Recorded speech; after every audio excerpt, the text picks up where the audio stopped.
Il a fallu 5 mois pour ces jeunes plants de bananes plantains d'atteindre cette hauteur. Leur production suit un processus bien rigoureux. Tout commence par le rejet d'un plantain. De son esplan, on passe à la traumatisation de l'œil principal, au traitement, puis au germoir.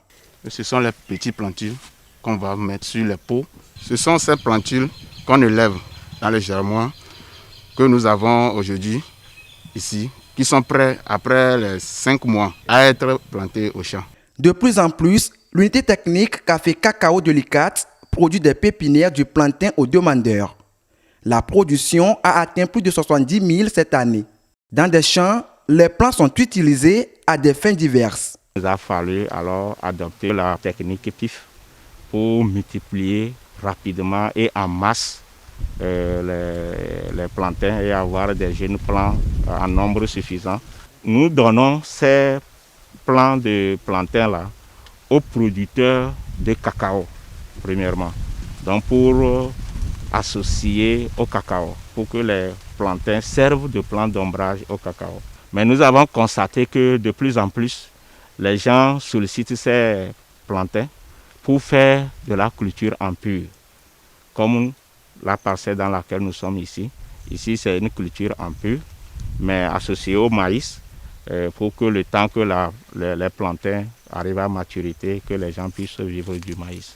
La coopérative Miwenignon fait partie des bénéficiaires des bananiers plantains de l'unité. Ici, à Agotim et Koumassi, 108 hectares sont consacrés à cette production.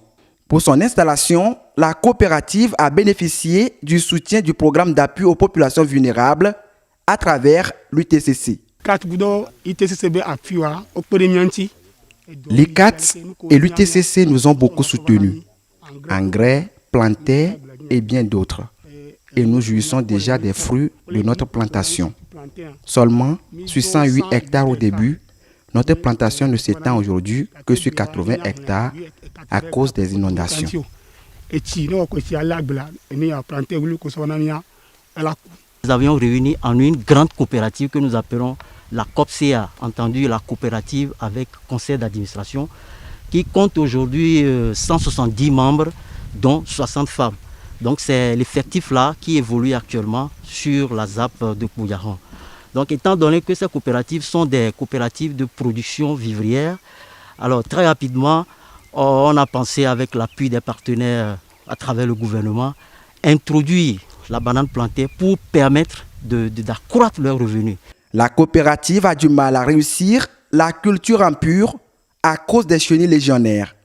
À cela s'ajoutent les difficultés pour écouler leurs produits. L'UTCC entreprend des négociations avec des transformateurs pour les aider à venir à bout de ces difficultés.